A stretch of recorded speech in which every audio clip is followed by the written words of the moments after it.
عليكم ورحمة الله وبركاته. الحمد لله نحمده ونستعينه ونستغفره ونعوذ بالله من شرور أنفسنا ومن سيئات أعمالنا. من يهده الله فلا مضل له ومن يضلل فلا هادي له، وأشهد أن لا إله إلا الله وحده لا شريك له، وأشهد أن محمدا عبده ورسوله لا نبي ولا رسول بعده.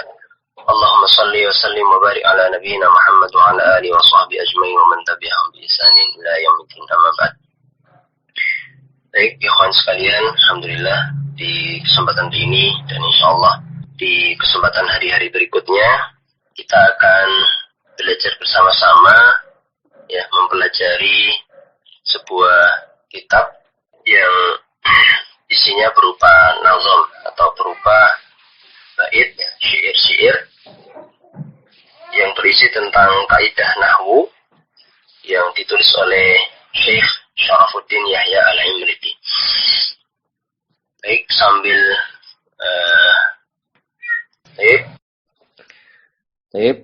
terlebih dahulu kami bacakan, ya, tentang nanti di awal ada sedikit biografi siapa muallif atau penulis dari kitab ini, yang mana kitab ini aslinya judulnya adalah Ad-Durratu Al-Bahiyatu Nazmil Ajrumiyah. Namun kitab ini lebih dikenal dengan nama yang lain, yaitu kitab Nazm Imriti, begitu. Ya. Jadi ilmu nahwu ini merupakan ilmu bahasa Arab, ya, tata bahasa, yang mana ini menjadi ilmu dasar bagi kita sebagai umat muslim ataupun siapapun yang ingin mempelajari ilmu bahasa Arab. Nanti di bagian muqaddimah, mu'allif nanti menuliskan sebuah syair yang bunyinya wan nahwu aula awalan ayyu'lama idzil kalamu dunahu la yufhama. Nahwu itu adalah ilmu yang paling penting yang harus diketahui terlebih dahulu. Karena tanpa ilmu tersebut, yaitu ilmu nahwu, maka kita tidak akan dapat memahami maksud dari suatu kalimat. Ya, kitab ini merupakan secara isi, dia merupakan penjelasan atau pengembangan dari kitab Matan Ajrumiyah. Dan saya yakin antum cukup familiar, cukup mengenal kitab Ajrumiyah yang juga sama berisi kaidah-kaidah bahasa Arab. Namun di kitab yang ini, yaitu kitab Nazm Imriti ini, dia bentuknya adalah syair yang tadi ini sudah juga cukup dikenal sebetulnya di kalangan pesantren. Ya. Jadi kalau di pondok itu pengalaman kami dulu, ya, belajar bahasa Arab pertama itu kitabnya adalah Matan Ajrumiyah. Itu di tingkat pertama. Kemudian setelah naik tingkat, nah kita mempelajari Nazm Imriti. Sebenarnya isi dari Nazm Imriti ini, ya, dia merupakan isinya sama, ya, atau pengembangan dari Matan Ajrumiyah, namun bentuknya berbeda. Yaitu bentuknya adalah syair. Kemudian juga secara matannya, Nazm Imriti ini memiliki karakteristiknya. Dia gaya bahasanya cukup indah. Kemudian juga yang kedua, secara ungkapan dia ringan, ya, sederhana dalam redaksinya. Kemudian juga secara maksud dan tujuan itu sangat jelas. Nanti kita bisa lihat insya Allah bagaimana konten dari kitab Nazm Imriti ini yang sebetulnya secara isi itu sangat ringkas dan sangat mudah difahami. Bahkan seorang syekh yang mungkin antum juga sudah mengenal, yang beliau juga merupakan mu'alif dari kitab Ta'limul Muta'allim yang bernama Syekh Burhanuddin Az-Zarnuji rahimahullah. Beliau mengatakan dalam hal ini setiap pelajaran hendaknya dipelajari dengan cara menghafal baru kemudian memahaminya. Setelah menghafal dan memahami baru melakukan pencatatan. Kemudian jangan mencatat sebelum paham karena itu akan membuang-buang waktu. Jadi ini kaitannya dengan kitab ini, ya, kitab ini itu ringkas, mudah. Nah, dengan tujuan apa? Untuk mudah dihafal. Kemudian dari situ dengan menghafal nanti kita insya Allah akan faham. Nah, setelah itu baru kita nanti akan melakukan mencatat ya dari isi dari nazam ini. Kemudian nazam Imriti ini disusun terdiri dari 253 bait dan insya Allah semoga nanti dalam beberapa pertemuan ke depan kita bisa menyelesaikannya. Kemudian siapa itu penulis dari kitab ini? Tadi sudah kami sampaikan di awal ya. Beliau adalah seorang pakar manzumah dari mazhab Syafi'i yang beliau berasal dari Mesir dan beliau wafat pada tahun 989 Hijriah. Nama lengkap beliau adalah Yahya bin Nuruddin bin Musa bin Ramadan bin Umairah Syafaruddin Al-Imriti. Dan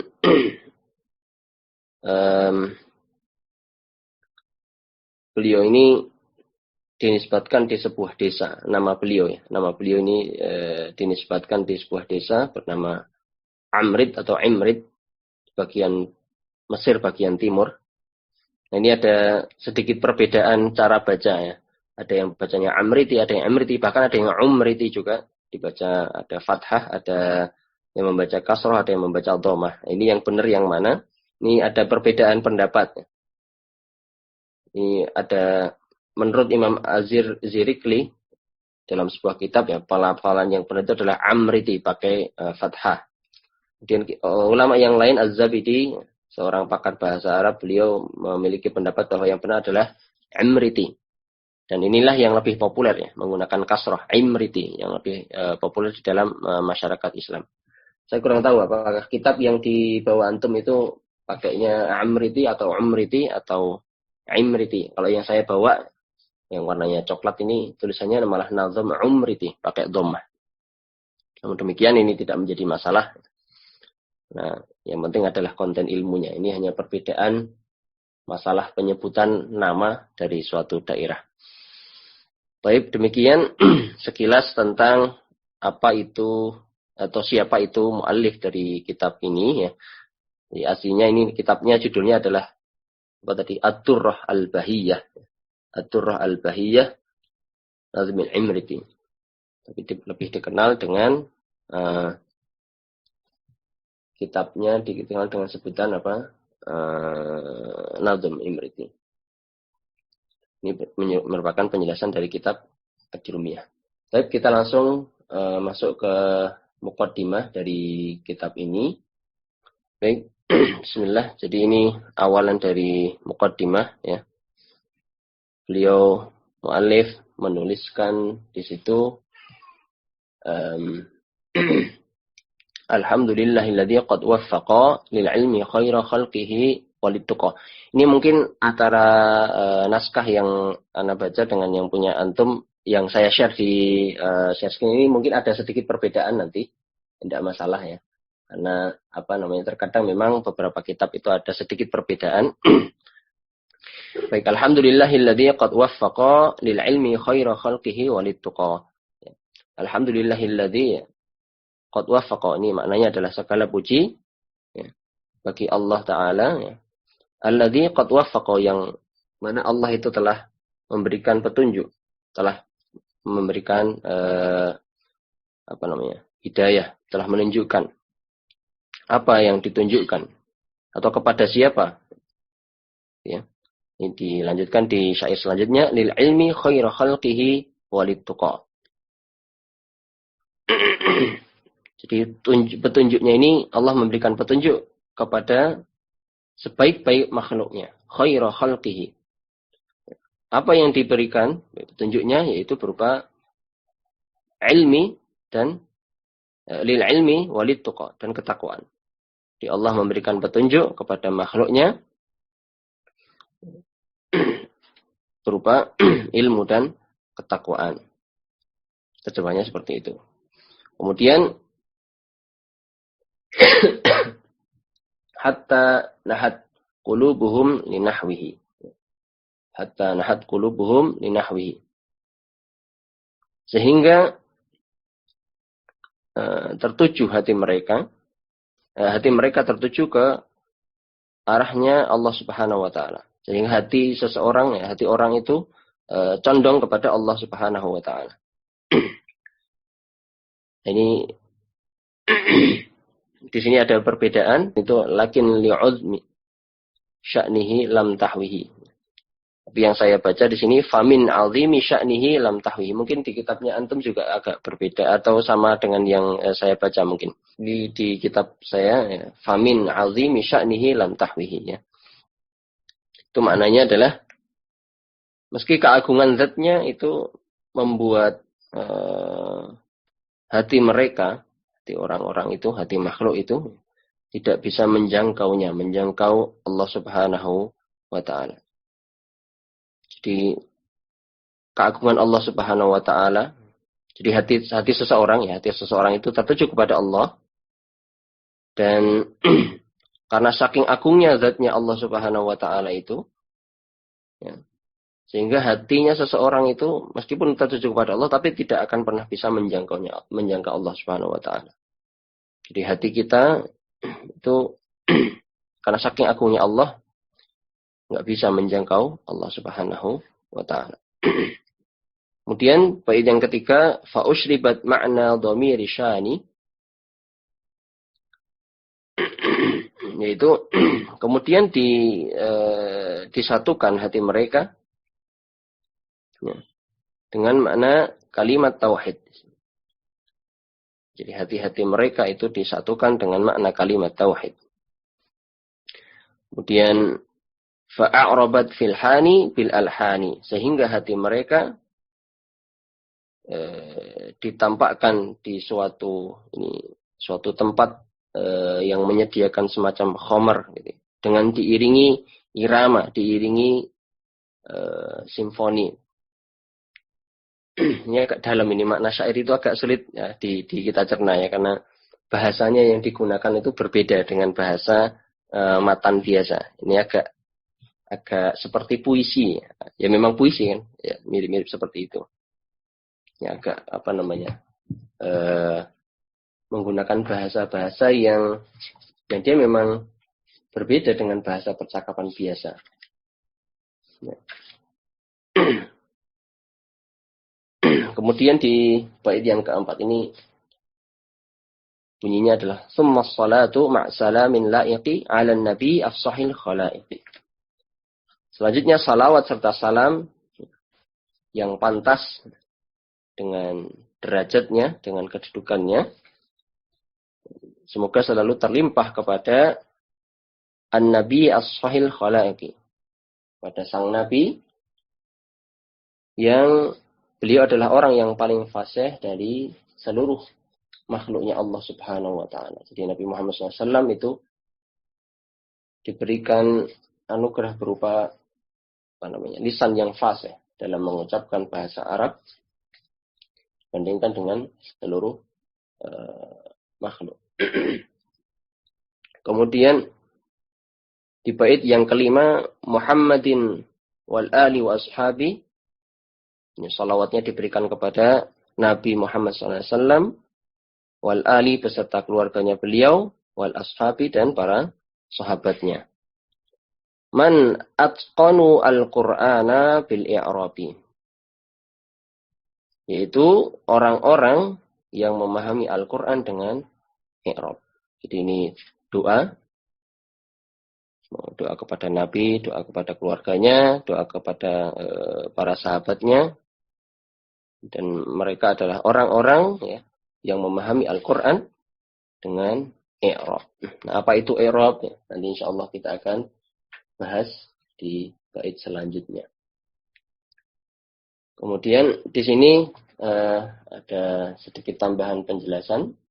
Ya, tadi kita di bait ketiga itu ada dhamir sya'an. Ya, dhamir sya'an itu kembali kepada kalimat tauhid, yaitu pengesaan kepada Allah Subhanahu wa ta'ala. Jadi kalimat yang dimaksud dengan dhamir sya'an itu adalah dhamir sya'an ya, jadi itu adalah kalimat yang mengesahkan Allah Subhanahu wa taala, yang berarti itu adalah kalimat tauhid, la ilaha illallah.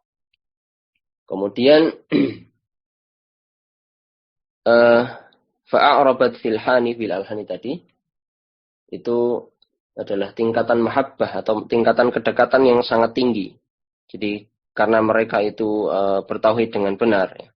Sehingga hati mereka itu sampai pada level mahabbah atau level kecintaan yang sangat tinggi. Sehingga mereka itu, kalau ini dipakai bahasa ditambahkan di kedai khamr diiringi simfoni itu, menunjukkan situasi yang mana hati itu benar-benar dia terbuai saking cintanya kepada Allah. Dia saking cintanya, kemudian saking dimabuk cintanya gitu ya. Dia seperti orang mabuk gitu. Dia terbuai dengan simponi. Ini bahasa syair ya, seperti itu. Kemudian kaitannya dengan sholawat tadi. Ini artinya adalah doa kita kepada Nabi Muhammad SAW, kemudian kepada sahabat, keluarga sahabat, dan beliau mereka semua adalah orang-orang yang memahami Al-Quran dengan i'rab. Baik, nah kemudian yang terakhir kaitannya dengan bahwasanya Nabi SAW adalah orang yang paling fasih dalam ucapan, yaitu beliau tidak memiliki kesulitan dalam mengungkapkan huruf-huruf bahasa Arab. Tidak ada kekacauan dalam merancang susunan-susunan kalimat-kalimat bahasa Arab. Ya. Kemudian beliau berbicara dengan kalimat yang tegas, yang ringkas, yang di situ juga memiliki kandungan makna yang dalam. Baik, itu sampai dengan bait ke-5. Nah, kemudian kita lanjutkan bait ke-6 sampai bait ke-9. Baik, di bait ke-6, wa ba'du fa'lam annahu lamma iqtasar. Wa ba'du, setelah itu tadi, setelah memuji kepada Allah, kemudian setelah membaca salawat, fa'lam annahu lamma iqtasar. Ketahuilah bahwasanya ketika kebanyakan orang itu merasa cukup. Wa ba'du fa'lam annahu lamma iqtasar jullul wara 'alal kalami al-mukhtasar. Ketahuilah bahwa ketika kebanyakan orang merasa cukup dengan teks yang sifatnya ringkas, wa kana matluban ashadd at-talab min al-wara hifdzul lisani al-arabi. Kemudian dia ada kebutuhan yang harus diupayakan sepenuhnya oleh orang-orang, yaitu menguasai kaidah bahasa Arab. Kemudian kayafhamu ma'ani al-Qur'ani, supaya mereka itu dapat memahami makna dari Al-Qur'an. Wa sunnati ad-daqiqati al-ma'ani. Selain Al-Qur'an juga dapat memahami as-sunnah yang ad-daqiqah al-ma'ani, yang secara mendalam, secara detail dalam memahami maknanya. Kemudian di bait yang ke-9, wan nahmu aula awalan ayyu'lama, sedangkan nahwu itu adalah ilmu yang paling penting yang harus dipelajari awalan, yang pertama kali, yang terlebih dahulu. Idzil kalamu dunahu la yufhama, karena tanpa ilmu nahwu tersebut maka kita tidak dapat memahami maksud dari kalam atau suatu kalimat. Ya. Maka ini penjelasan tentang pentingnya kita mempelajari kaidah bahasa Arab dalam rangka apa? Dalam rangka memahami Al-Quran dan As-Sunnah. Ya. Jadi ini secara hukum, ya, mempelajari ilmu nahwu ini dikatakan sebagai ilmu yang fardu kifayah. Kemudian ya harus dipelajari sebetulnya oleh sebagian kaum, sehingga dia bisa menjelaskan kepada orang lain secara mendalam tentang apa? Tentang makna-makna Al-Quran dan Sunnah yang secara pemahaman nanti dia bisa memahami lebih mendalam. Kemudian nanti digunakan untuk menjelaskan penjelasan permasalahan-permasalahan agama kepada orang-orang. Nah, kemudian di sini dijelaskan di bait ke-9 ya, yang paling diantara yang paling penting yang harus dipelajari pertama kali yaitu ilmu nahwu. Ilmu nahwu ini sangat penting karena dengan ilmu nahwu ini kita bisa memahami maksud kalimat. Ini sedikit berbicara tentang asal usul atau cerita terkait dengan munculnya ilmu nahwu pertama kali. Ini nanti Anda bisa baca di kitabnya Al-Qawaidul Asasiyah lil Lughatil Arabiyyah. Sebuah kitab ya, Qawaidul Asasiyah. Di situ diceritakan bahwa ada orang Arabi yang dia salah baca harokat dalam membaca sebuah ayat di surat At-Taubah, innallaha bari'um minal musyrikina wa rasulih. Dia dibaca dengan lafaz rasulih dengan majrur. Nah, kemudian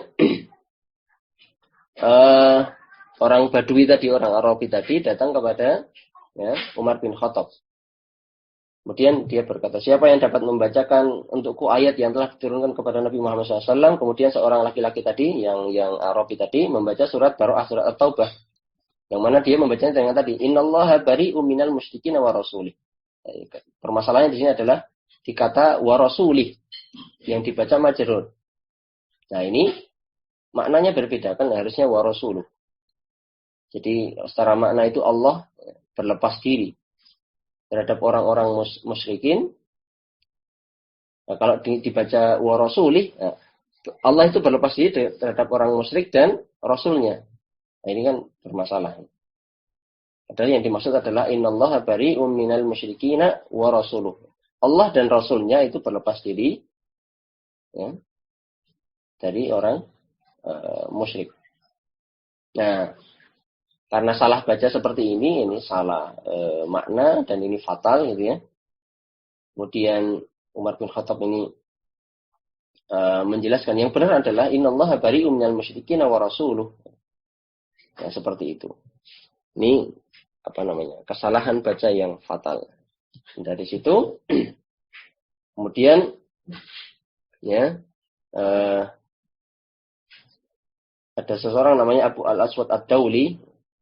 Beliau kemudian mulai memikirkan tentang ilmu nahwu ini atas perintah dari sahabat Umar bin Khattab. Dalam rangka apa? Dalam rangka menjaga Al-Quran, menjaga agar bahasa Arab ini tidak salah dalam oh, ini ada dua riwayat ini. Ini yang satunya ini atas perintah sahabat Umar, satunya atas perintah Amirul Mukminin Ali bin Abi Thalib. Saya belum ngecek mana yang sahih, tapi kisahnya seperti itu ya. Nah, ini dalam rangka apa ilmu nahwu ini menjaga supaya Al-Quran ini, supaya bahasa Arab ini terjaga dan tidak terjadi kesalahan baca. Baik, tadi kisahnya kurang lebih seperti itu. Kemudian kita lanjutkan. Sekarang bait ke-10 sampai dengan 15 ya. Baik di bait yang ke-10. Bait yang ke-10 bunyinya adalah kana khaira kutbihi shaghira. Dan ini kita sudah bicara tentang kitab. Dan kitab yang terbaik tentang nahwu ya. Qurrasatan latifatan syahirah, yaitu merupakan lembaran-lembaran buku tipis yang dia terkenal, syahirah, terkenal. Dia populer. Fi 'urbiha wa 'ujmiha war-rumi. Terkenalnya di kalangan siapa? Di kalangan 'urbiha, orang-orang Arab, 'ujmiha, orang Ajam selain Arab, war-rumi dan orang Romawi. Allafaha apa ini di sini? Allafaha al-habru ya, ya. Al-habru. Allafaha al-habru Ibnu Aj-Jurumi. Yang kitab tadi disusun oleh seorang pakar yang bernama Ibnu Aj-Jurum. Kemudian wantafa'at ajillatun bi'ilmiha, yang mana banyak orang yang mengambil manfaat dari ilmu yang ada di dalam kitab tersebut. Ma'ma tarahu min latifi hajmiha. Padahal Anda lihat bahwa kitab ini itu cuma ringkas, cuma tipis ya. Kitabnya ini ringkas, tapi banyak ulama besar yang mengambil manfaat dari ilmu yang ada di dalam kitab tersebut yang ditulis oleh tadi Ibnu Adjurum. Kemudian bait ke-13 ya, nazamtuha nazman badi'an muqtadi. Maka saya menyusun menjadi suatu nazam, menjadi nazam yang indah ya, namun masih mengikuti ya. Mengikuti apa? Bil asli fi taqribihi al-mubtadi. Mengikuti kitab aslinya yaitu kitab tadi yang ditulis oleh Ibnu Adjurum. Dalam rangka apa? Untuk memudahkan bagi lil mubtadi, para pemula yang ingin belajar bahasa Arab. Jadi Syekh penulis ya, Syekh Syarafuddin Yahya Al-Imriti ini kemudian menyusun nazam atau menyusun bait-bait syair berdasarkan kitab yang ditulis oleh Ibnu Adjurum. Tapi bait ini, nazam ini masih mengikuti kitab tadi, kitab yang ditulis oleh Ibnu Adjurum. Tidak bikin kitab sendiri yang maksudnya secara kaidah ya dia masih mengikuti kitab Ibnu Adjurum, tidak membuat kaidah yang baru. Kemudian waqad hadzaftu minhu ma anhu ghina. Nah, kemudian dia ini Syekh Syarafuddin Yahya Al-Imriti ini hadzaftu minhu ma anhu ghina. Sedikit beliau membuang bagian-bagian yang beliau rasa itu tidak diperlukan. Wazidtuhu, dan beliau menambahkan fawaidan bi al-ghina. Menambahkan fawaidan, beberapa faedah yang dibutuh atau yang diperlukan. Jadi ada bagian yang dibuang yang beliau rasa tidak perlu, kemudian beliau menambahkan beberapa faedah yang dirasa perlu dari kitab Ibnu Adjurum tadi.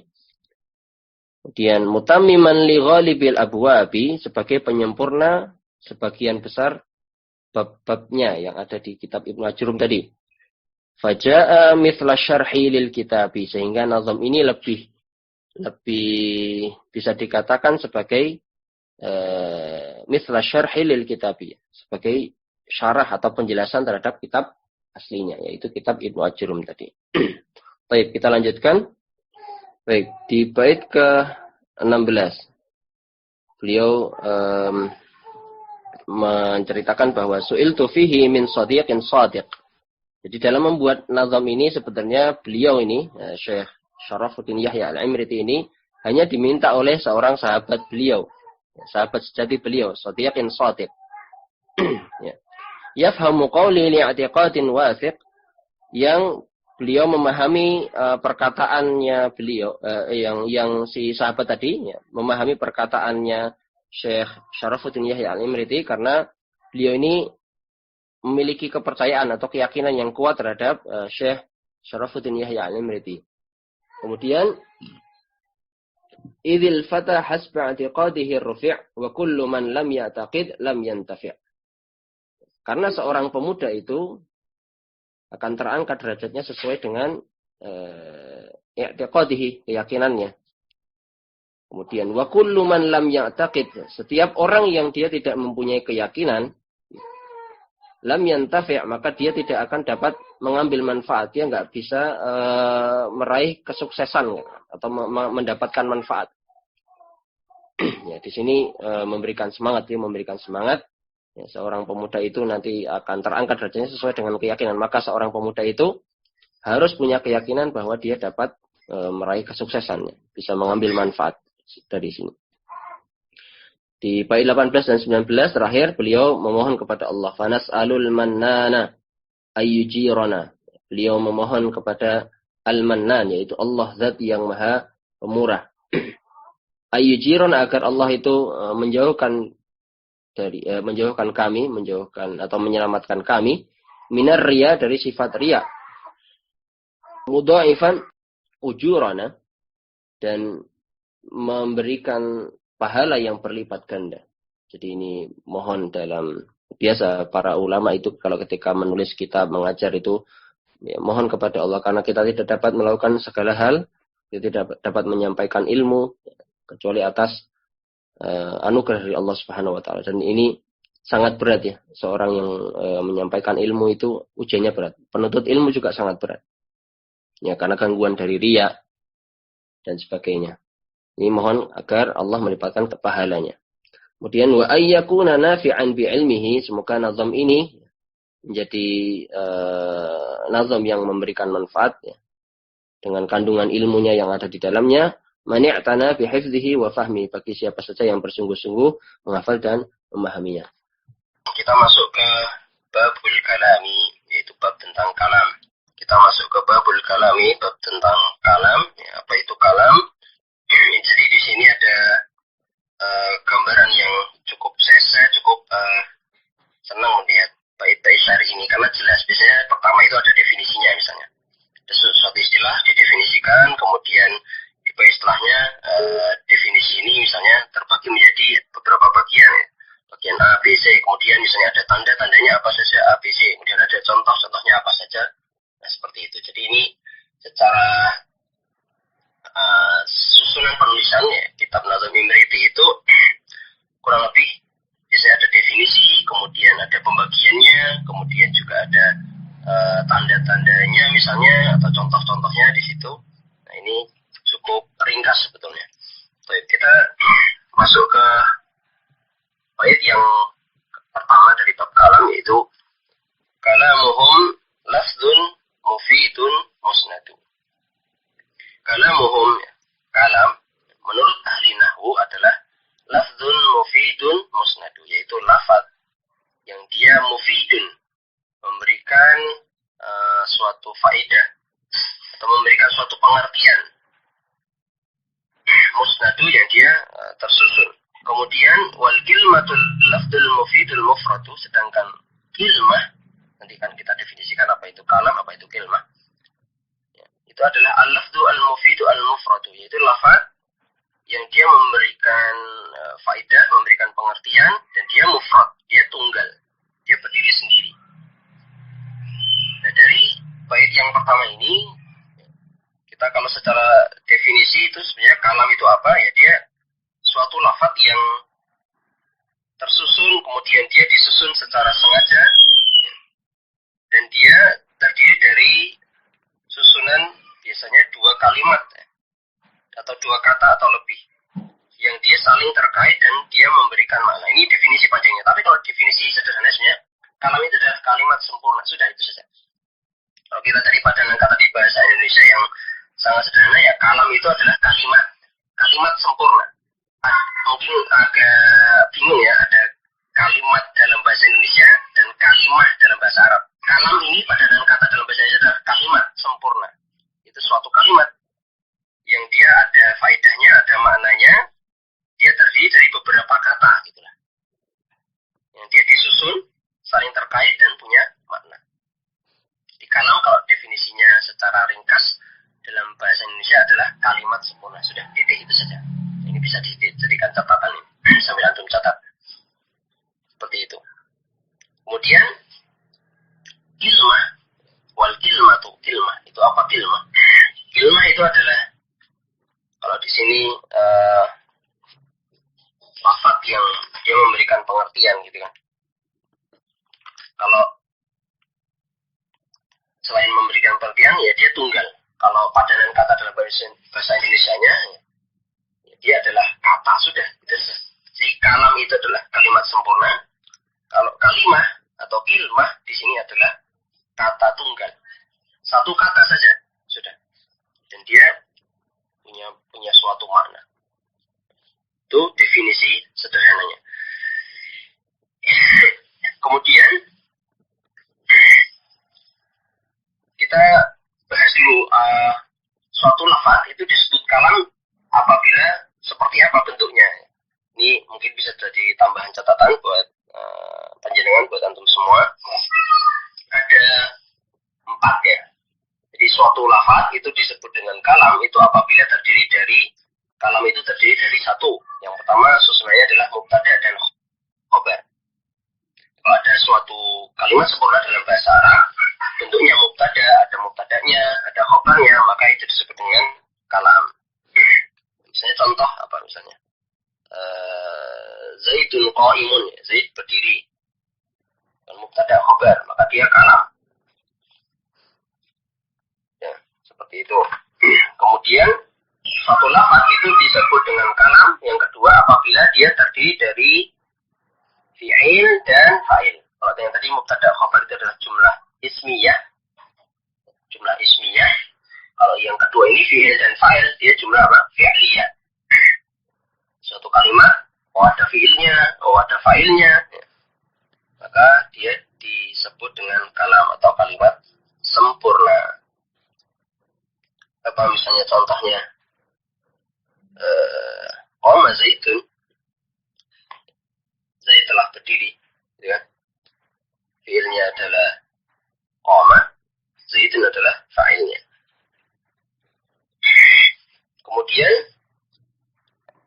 suatu lafaz disebut kalam apabila dia bentuknya adalah terdiri dari susunan syarat dan jawab. Dia ada syarat, kemudian ada jawab. Semoga kan sudah familiar dengan istilah ini, syarat dan jawab. Jadi susunannya ada syarat, ada jawabnya. Misalnya, wa in tattaqu fastaghfiru. Kalau kalian bertakwa maka kalian mohon ampun. Itu ada syaratnya. In syartiyah. Kemudian jawabnya adalah fastaghfiru. Astaghfiru. Jadi syarat yang keberapa? Yang ketiga. Kemudian syarat yang suatu lafaz disebut kalam ya apabila terdiri dari ini yang keempat. Terdiri dari nida dan munada. Kalimat seruan. Ya, jadi ada kalimat seruan. Kalau kalimat seruan itu maka dia disebut dengan kalam atau kalimat sempurna. Contohnya misalnya apa? Ya Umar, ya Ali dan seterusnya. Ada yang menyeru dan ada yang ada seruannya dan ada yang diseru gitu kan. Nah, itu empat ya. Suatu lafaz disebut dengan kalam jika lafaz tersebut terdiri dari empat hal, mengandung empat hal. Salah satu dari empat ini. Bisa bentuknya bisa mubtada dan khobar. Yang pertama, yang kedua bisa bentuknya fi'il dan fa'il. Yang ketiga bisa bentuknya syarat dan jawab. Yang keempat bentuknya bisa nida dan munada. Nah, ini apa namanya? Kalam ya. Bentuk dari kalam. Kemudian kalau bentuk dari kilmah seperti apa? Nah, ini ada di bait selanjutnya. Di bait selanjutnya, di bait ke-21 atau bait kedua di babul kalam, lismin wa fi'lin thumma harfin tanqasim. Wa hadhihi thalathatun hiyal kalim. Kalimah itu ya, terbagi atau terdiri dari lismin wa fi'lin thumma harfin tanqasim. Thumma harfin. Dia adalah yang pertama adalah isim atau kata benda dalam bahasa Indonesia. Kemudian fi'lin dia adalah kata kerja. Lalu yang terakhir adalah harfin, dia adalah huruf. Jadi kalimat atau kata dalam bahasa Arab itu pembagiannya terdiri dari tiga. Yang pertama isim atau kata benda, yang kedua fi'il atau kata kerja, yang ketiga adalah huruf. Dan ketiganya ini ya, wa hadhihi thalathatun. Jadi isim, fi'il, huruf ini merupakan ia al-kalim. Ketiganya disebut dengan kalim. Tadi kita bahas kalam. Sekarang ada ini kalim. Kalim itu sama dengan suatu kata. Kalau kalimat itu beberapa kata. Kalau kalim satu. Semoga bisa dipahami nih. Jadi ini ada kalimah ini terdiri dari 3 isim, fi'il dan huruf. Kemudian bait yang ketiga. Ada yang ketiga adalah kita bahas tentang qaul. Wal qaulu lafdun qad afada mutlaqa. Kakum wa qad wa inna zaidan irtaqa. Wal qaulu ya qaul itu merupakan lafdun qad afada mutlaqa, yang dia lafaz yang memberikan faidah secara mutlak. Nah, apa itu qaul? Kita definisikan coba. Qaul itu apa? Intinya qaul di sini adalah suatu perkataan, ya. Gampang lah, qaul itu perkataan, itu ucapan seseorang, ucapan orang. Ya, dia punya makna. Nah, susunannya seperti apa ya? Dia bisa terdiri dari satu kata atau lebih.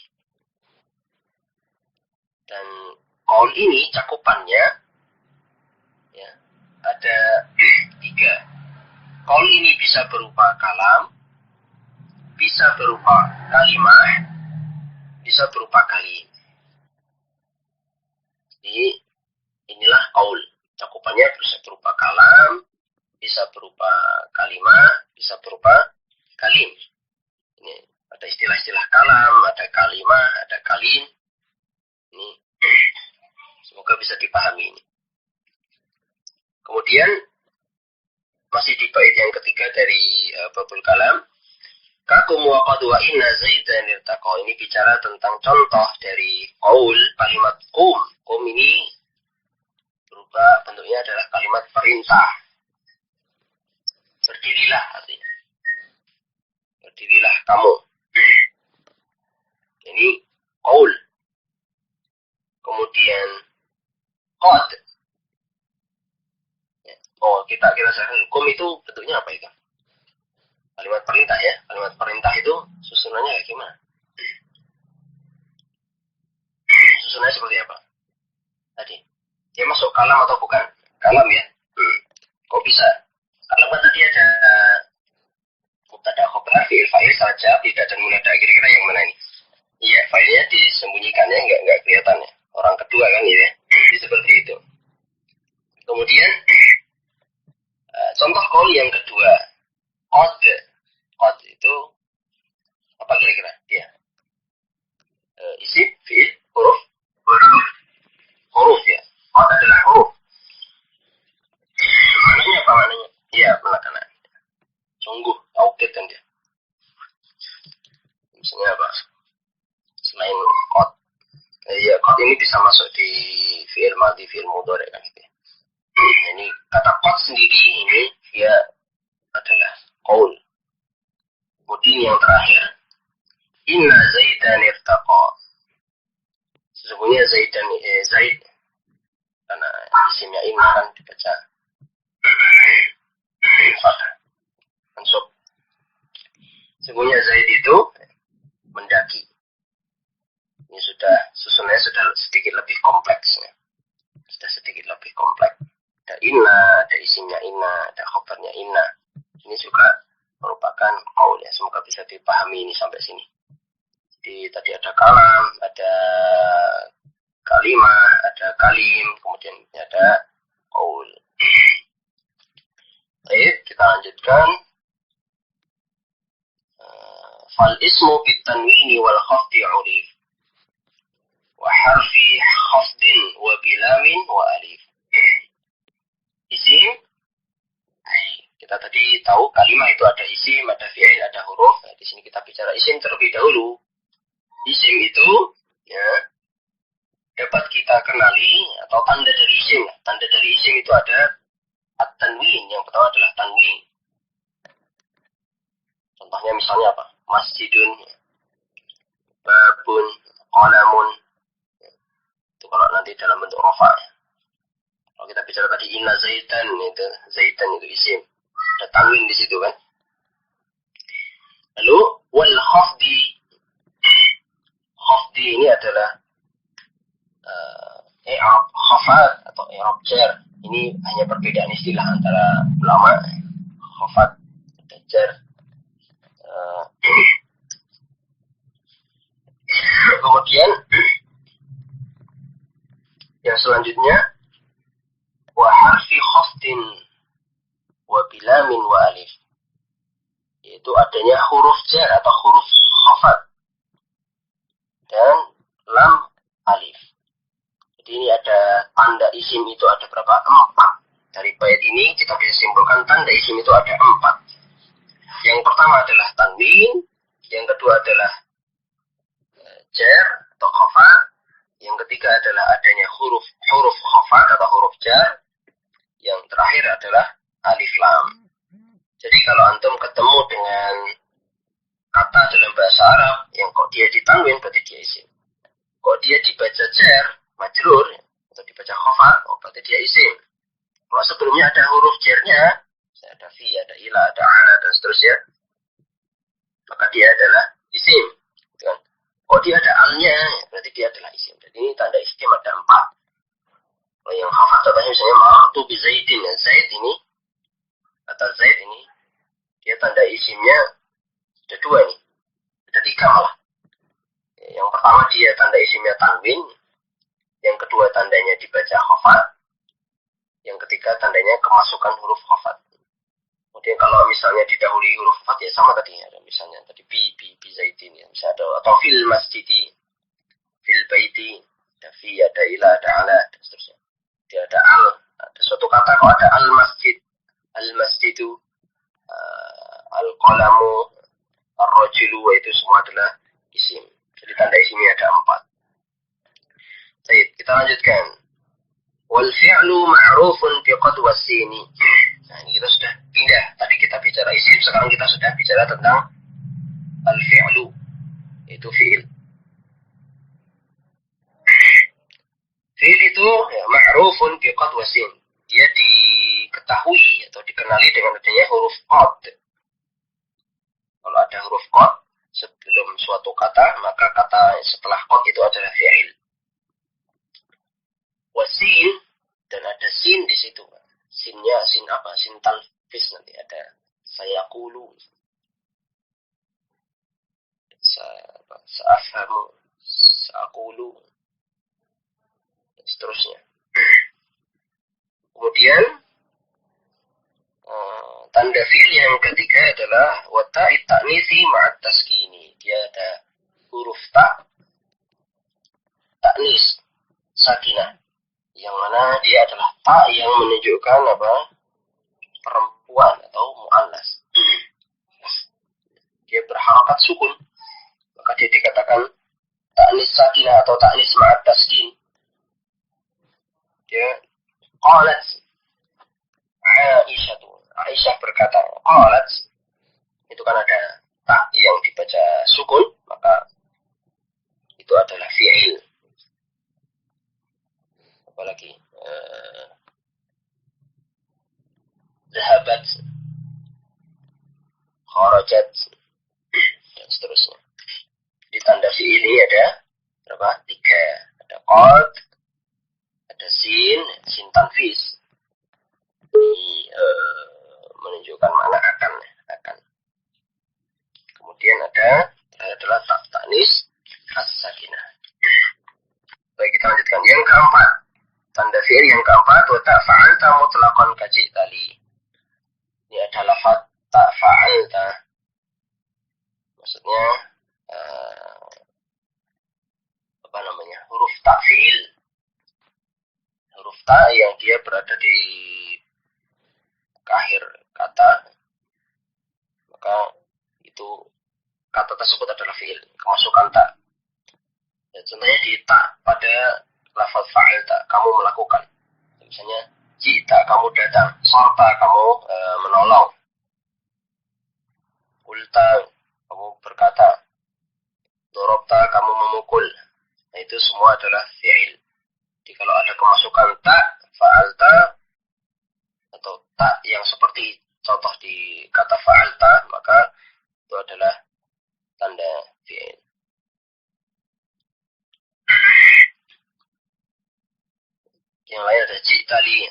Jita, kamu datang. Jitali, kamu datang kepadaku. Kemudian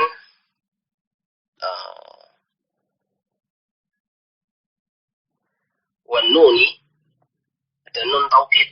Kalau ada suatu kata, pemasukan nun taukid, misalnya idriban, itu taukid, benar-benar mukul.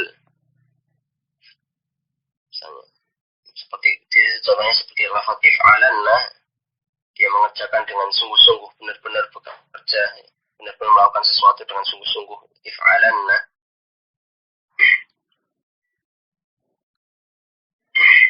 Itu dia adalah fi'il. Kemudian yang terakhir adalah adanya huruf ya. Ya mu'annas mukhatabah. Waf'ali contohnya di sini. If'ali. Lafaz if'ali. Maka ini dia adalah fi'il. Berarti ini tanda fi'il ada berapa? Ada 6. Yang pertama adalah qad, kemudian ada sin tanfis, kemudian ada ta tanis as-sakinah, ada ta kata ganti orang kedua di sini ya. Kemudian ada nun taukid, kemudian ada ya muannas mukhatabah di sini ya. Pada kata if'ali atau misalnya unsuri gitu ya. Nah di sini mereka adalah tanda-tanda dari fi'il atau kata kerja.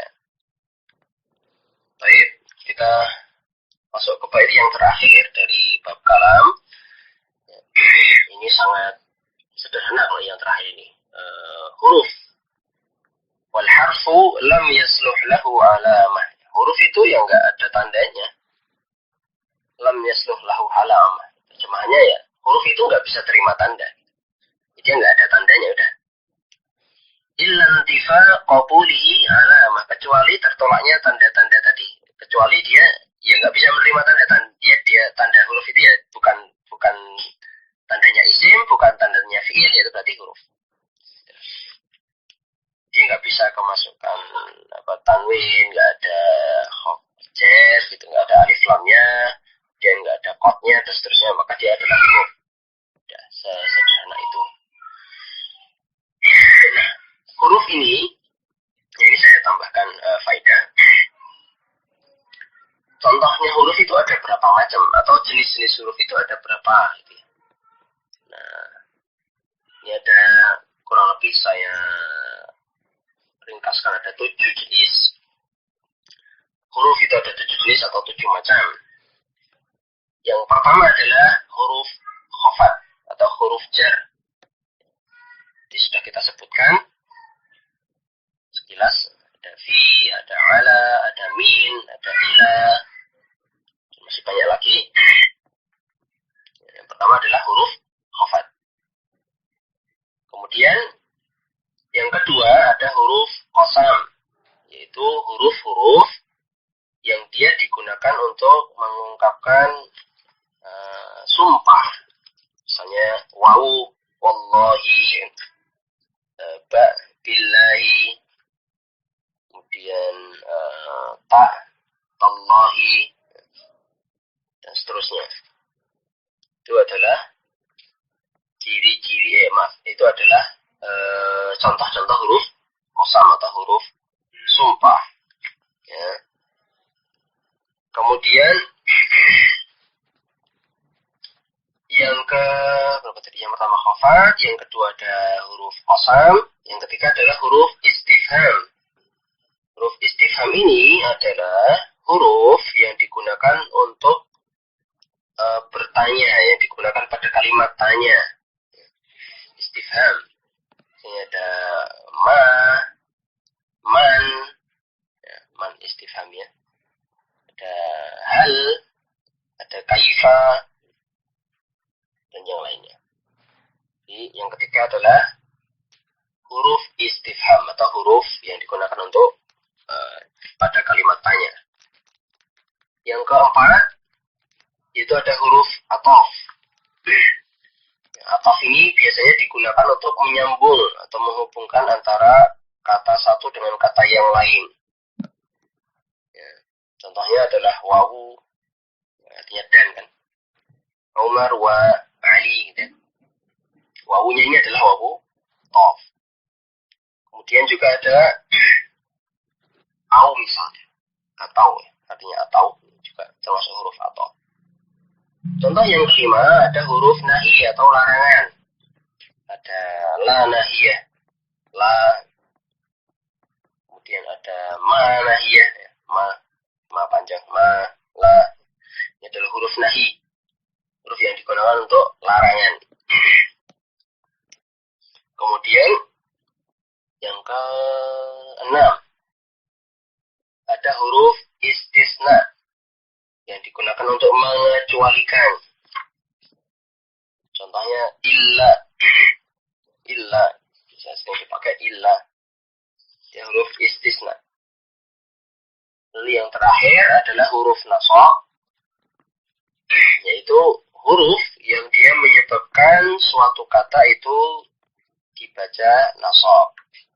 Contohnya ada inna, ada anna, dan akhwat-akhwatnya, dan teman-temannya, dan konco-konconya, itu semua adalah huruf nasab yang menyebabkan suatu kata itu dibaca nasab.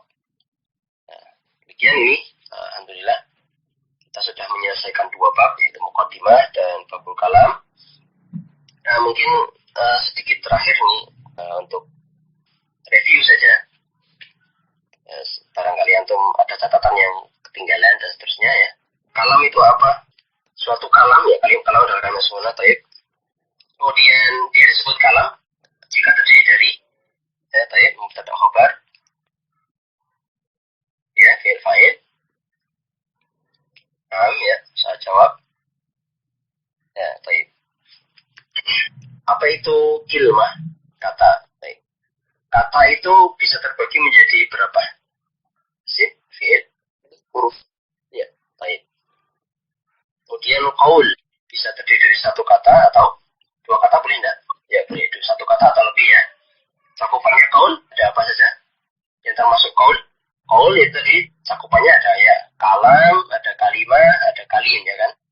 Contohnya tadi ya ada yang bentuknya bisa isim ya, bisa juga bisa bentuknya huruf juga bisa.